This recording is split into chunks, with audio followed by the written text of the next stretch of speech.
So today's date is March 1st, and you know, David had court but didn't go because he was in the hospital, because the night before he had court, he went in there to get some fluid drained out of his leg because he has that edema and it was all swollen.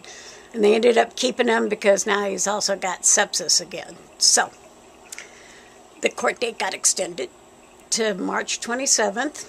And yeah, my crazy neighbor, of course, you know, she's still renting out the rooms, even though, you know, she can't decide, I guess, if the house is going to be sold or not.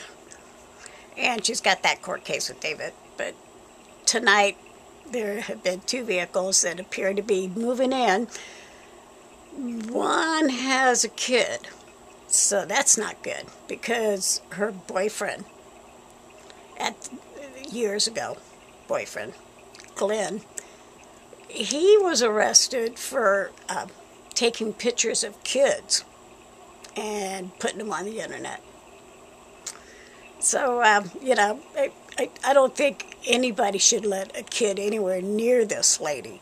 But, again, her tenants that she seems to get, they always seem to be down and out, can't qualify for, you know, some other place to go live. And, well, you know, at this point in time, yeah, it's March 1st, so the Crosnoe Circus tent is getting a few more clowns, perhaps, and a few more acts will probably be transpiring. You know, I could be wrong because it is March 1st. I'm just assuming maybe they're tenants. I don't know. The red car with the spray-painted red wheels, it's been here 3 times now, so I'm guessing that one's probably for sure going to be moving in. But this other car, I haven't noticed it before, so maybe it's just visiting or helping the other person moving in, or visiting with the person moving in. I don't know. I just know I got both their license plates at this point. So if they are moving in, well, you know, I'll know who they are soon. Yeah, every time I see tenants moving in and out of that circus next to me, you know, I always question, are they going to leave requiring legal help? You know, they never leave on good terms. Not one tenant or person that has resided there has ever left happy, smiling, keep in touch. You know, it's always been F you this, F you that, or they're on drugs, and, you know, or they're being brought to court because she claims elder abuse. Or, you know, she convinces them to destroy something over here, or steal something from over here, or just harass me, or anybody else that lives here. Like I said, I've yet to see anybody leave that place happy. You know, yeah. No. There's always some drama that follows their departure. All right, so that's the new tenant's car.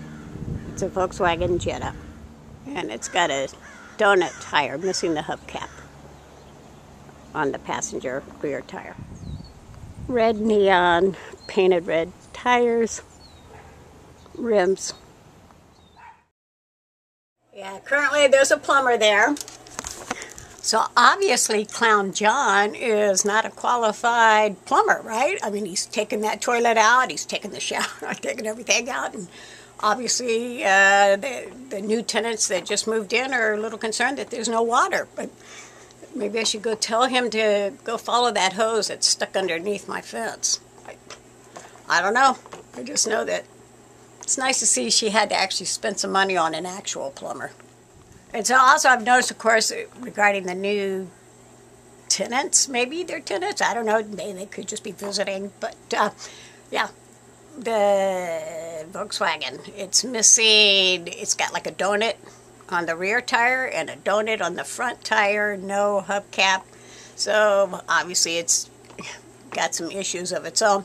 And a lot of stuff is in the car. So I'm going to say that this group of people with child has been living in the car.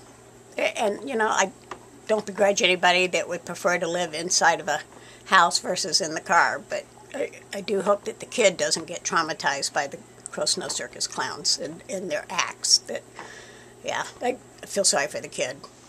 So they moved in right here, David's old room. And there's my check right there that never got mailed. So yeah, currently there are 2 adults and 1 child living in David's room. And it kind of concerns me because I keep seeing the adults leaving, going back and forth, but the kid stays. You know, the kid seems to be about maybe 10 or 11.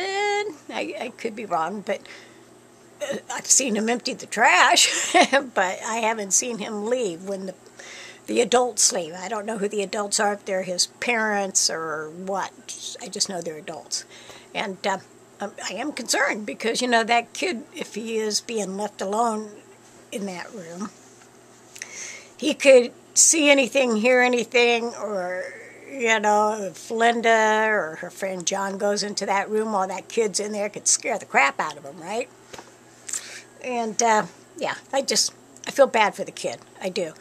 And since I am issuing a writ of execution, that means the sheriff's going to be knocking on that door. So, I hope that doesn't scare him, but at the same time, you know, that's out of my hands. So, I do. I feel bad for, there's another couple living with Linda inside her place. And I do. I feel bad for these people. It's clear they're only there because there's no other option for them. But, yeah, I have no other option other than to issue that writ of execution. So I do hope the kid comes out of this okay. Okay, so yeah, it is March 5th, and clearly the Crosnoe Circus has acquired some new tenants. Hopefully not new clowns, but just new tenants. And I do feel bad for them, but I hope that they don't require any assistance from me to help them in a courtroom, because I ain't going to give it. And, yeah, I put a note up saying warning. So, you know, if they're not smart enough to Google Miss Crosnoe at the Ventura County Courthouse, then whatever happens, happens. I just know that at this point in time, yes, there's new tenants there, and I'm issuing that writ of execution, and that writ of execution entails, you know, seizing the checking account, seizing rent from any tenants that are with her. I want my money. And, you know, I thought I was going to get it in October. And so, yeah, obviously I'm not. And I've been putting up with this minimum payment concept for the last 39 months. That's right, 39 months of minimum payments. And it hasn't even put a dent in what she owes me. Plus, you know, it actually becomes more, a higher bill. So, just like I said, I feel bad that whatever her tenants are going through right now, that brought them to her doorstep to move in. But, I've been dealing with her for a long time. So, yeah, writ of execution is being executed. And unfortunately, the new tenants will probably learn about it. Yeah, I've been putting up with it for 39 months of minimum payments, and it's cost me thousands more dollars by putting up with it. Because, you know, she destroyed another fence.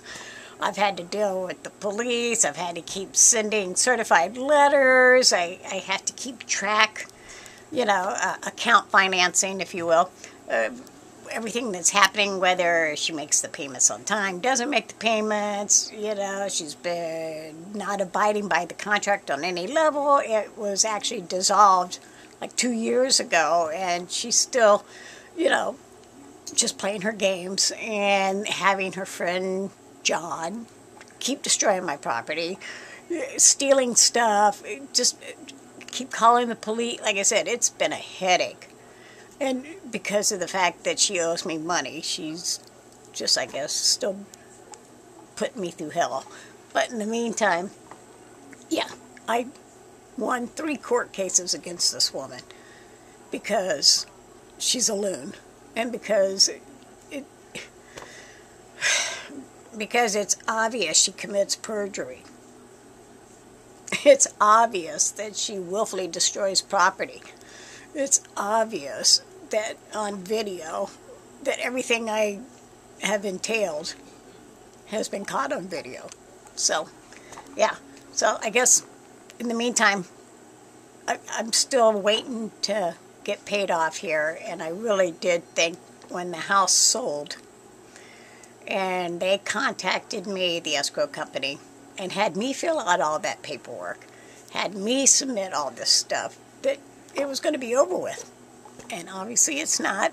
So, yeah, writ of execution. That's my only angle, my only option here. So whoever ends up getting affected by it, sorry, but, you know, it's the legal course of action I have to take.